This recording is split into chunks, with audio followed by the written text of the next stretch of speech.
warahmatullahi wabarakatuh. Saya Adelia Sidik, mahasiswa program Magister Pendidikan Islam Anak Usia Dini UIN Sunan Kalijaga, Yogyakarta. Baik, di sini saya akan berbicara tentang solusi apa yang bisa kita lakukan saat pandemi COVID-19 ini dan kegiatan apa yang bisa kita lakukan saat pandemi, serta rencana apa yang akan saya lakukan setelah pandemi ini selesai, sesuai dengan pengembangan kreativitas dan keterampilan untuk memenuhi tugas syarat ujian akhir semester dalam mata kuliah pengembangan kreativitas anak usia dini.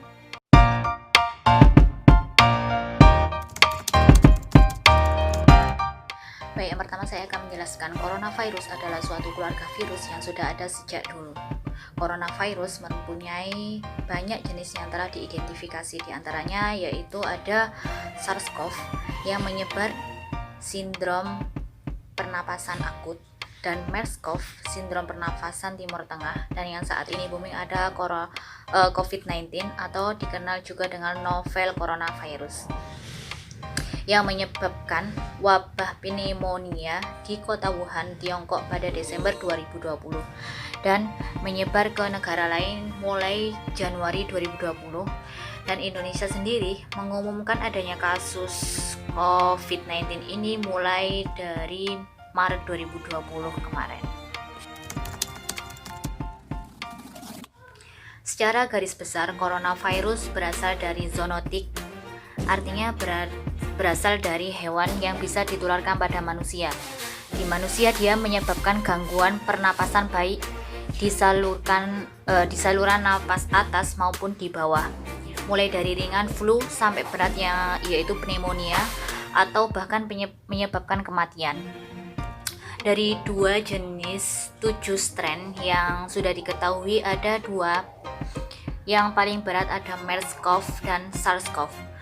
SARS-CoV ini berasal dari musang dan MERS-CoV ini berasal dari unta. Virus yang saat ini membuat panik seluruh dunia ini adalah jenis coronavirus yang paling baru ditemukan, yakni dinamakan 2019 novel coronavirus atau dikenal Wuhan coronavirus atau Wuhan pneumonia. Ini adalah strain ke-7 yang ditemukan di human coronavirus. Masa inkubasinya hingga 14 hari, yang artinya orang yang terpapar di hari pertama bisa hingga 14 hari kemudian baru muncul gejala. Diduga coronavirus ini berasal dari suatu seafood market di kota Wuhan, Cina, yaitu pasar yang menjual hewan-hewan liar dalam keadaan hidup, di mana inang atau host diduga adalah kelelawar. Ada juga yang menduga perantaranya adalah ular. Lalu dari seafood market ini menyebar dalam satu kota dan terus menyebar ke negara-negara lain, termasuk di negara kita saat ini, di Indonesia. Penularan virus dari hewan ke manusia di beberapa daerah.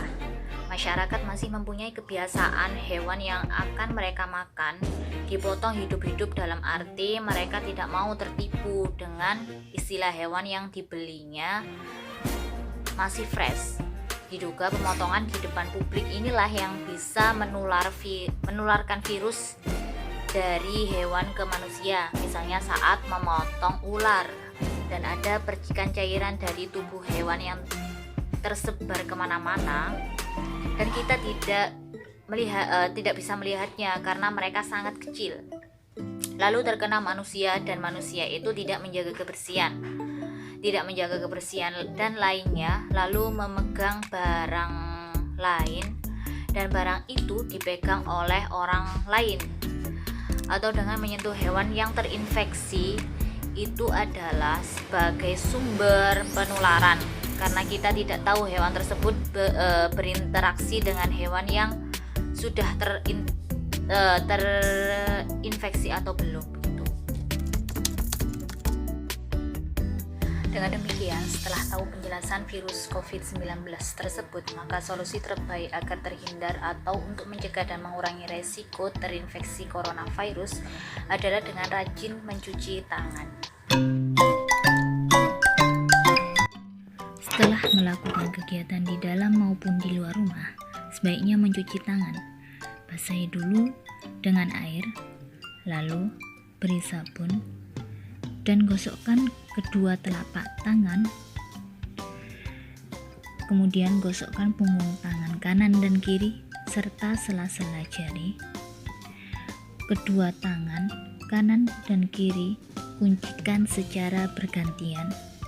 Bersihkan ibu jari kanan dan kiri dengan teratur. Ujung jari putarkan bergantian ke kanan dan ke kiri. Lalu bilas dengan air mengalir sampai bersih. Jika sudah, keringkan dengan sempurna.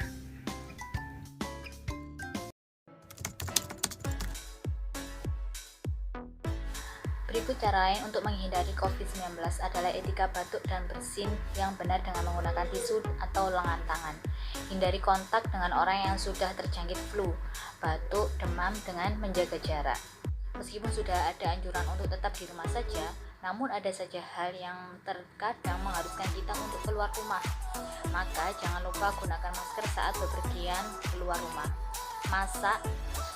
Masakan terutama daging dengan kematangan yang pas agar bakteri yang ada di dalam daging yang akan kita makan sudah mati.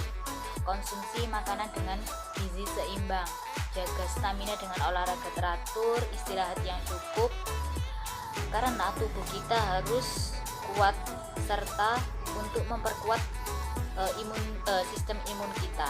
Hindari kontak langsung dengan hewan liar atau hewan ternak, mengurangi penyebaran berita hoaks untuk menghindari psikosomatis pada seseorang dengan bijak dalam menggunakan sosial media. Alangkah baiknya jika dapat menebarkan energi positif terhadap sesama.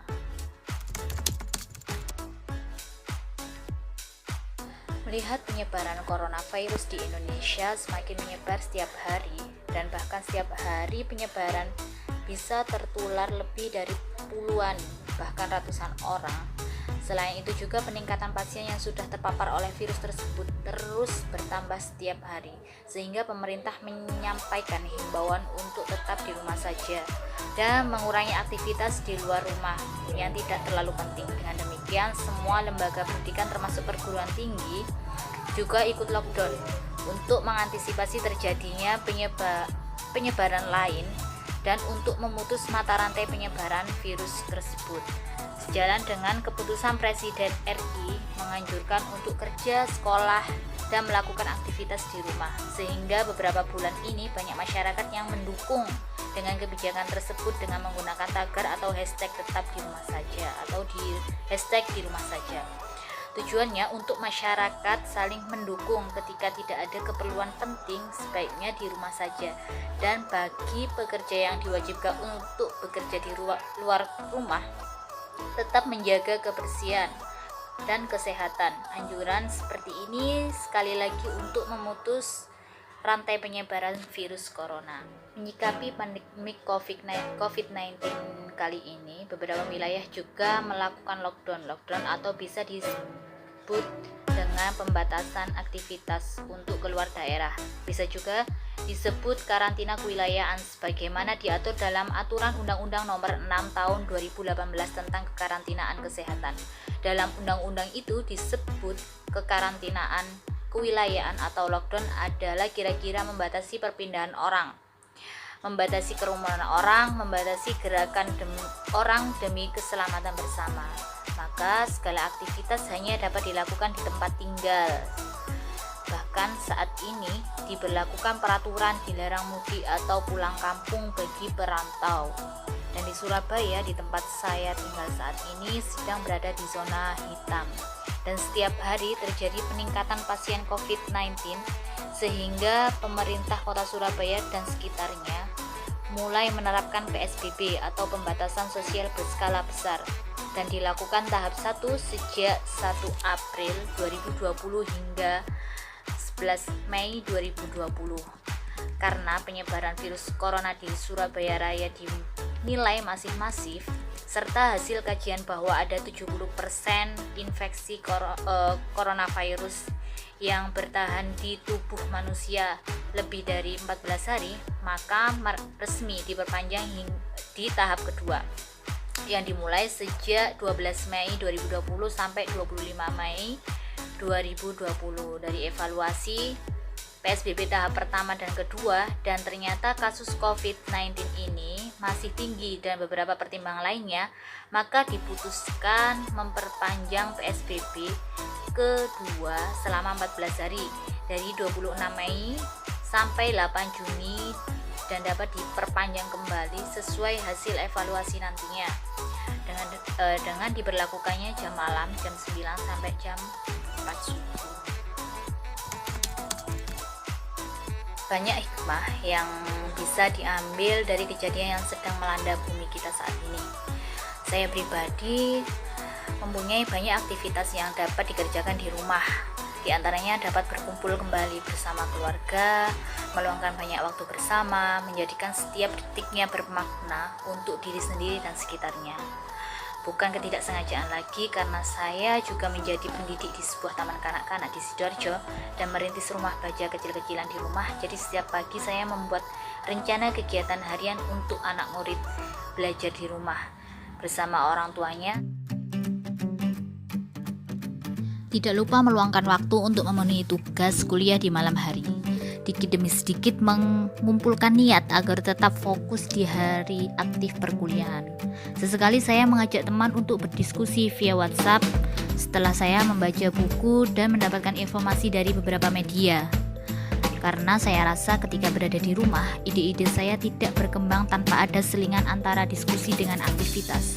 Saya juga menegaskan pada diri saya sendiri agar tidak mengalami psikosomatis dengan memanfaatkan sosial media untuk tetap beraktivitas dan bertegur sapa dengan teman. Tidak bisa bertemu di ruang yang sama, maka tetap bisa bertemu dan bertatap di skrin HP yang sama.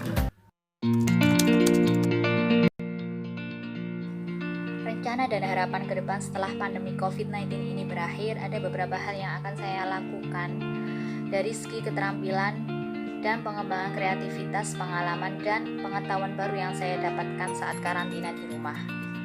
Ada beberapa hal. Yang pertama, saya ingin merintis rumah batik sendiri di Surabaya untuk rumah edukasi bagi pelajar yang ada di sekitar rumah saya. Lalu keinginan yang kedua, saya ingin membangun lembaga sosial di kampung halaman saya yang ada di Pacitan, di mana lembaga sosial tersebut terdapat beberapa kelas belajar untuk anak ataupun masyarakat setempat dalam mengembangkan minat, bakat, dan keterampilan tangan agar dapat diapresiasikan menjadi bentuk UMKM desa tersebut. Karena saya percaya bahwa potensi yang dimiliki warga kampung atau desa tidak kalah hebat dari orang yang ada di kota. Begitu juga untuk membangun ekonomi yang lebih baik lagi. Selain merintis hal di atas, saya juga mau membuat konveksi yang menghasilkan hijab atau jilbab untuk kaum perempuan. Karena perempuan sangat konsumtif sekali dalam pemakaian hijab. Tidak itu saja, karena saya sangat senang sekali membuat kerajinan atau keterampilan dengan membuat permainan edukatif atau APE untuk anak usia dini. Maka saya akan membuat keterampilan saya akan mengembangkan keterampilan bakat yang saya miliki dengan semaksimal mungkin. Dengan demikian, harapan dan cita-cita seorang perempuan yang hanya bisa berikhtiar dengan usaha dan doanya agar tercapai kehidupan yang lebih baik lagi. Dan semoga pandemik ini lekas berakhir dan bumi kita kembali tumbuh seperti semula. Bukan ketidaksengajaan lagi, karena saya juga menjadi pendidik di sebuah taman kanak-kanak di Sidoarjo dan merintis rumah baca kecil-kecilan di rumah. Jadi setiap pagi saya membuat rencana kegiatan harian untuk anak murid belajar di rumah, lalu menanggapi laporan kegiatan mereka melalui WhatsApp grup dan membuat penilaian secara tertulis. Di sela membuat penilaian, karena kebetulan di sekitar rumah saya terdapat banyak sekali anak kecil, mereka datang untuk sekedar membaca buku dan bermain di rumah baca. Sesekali mereka meminta bantuan untuk mengerjakan tugas sekolahnya. Belajar sambil bermain lebih asyik. Mereka bisa menggambar, mewarnai, dan banyak sekali permainan-permainan edukasi edukatif yang bisa mereka mainkan di sini. Cukup sekian dari saya, mohon maaf apabila ada salah ucap dan tutur kata. Saya mohon maaf yang sebesar-besarnya. Wabillahi taufiq wal hidayah. Wassalamualaikum warahmatullahi wabarakatuh.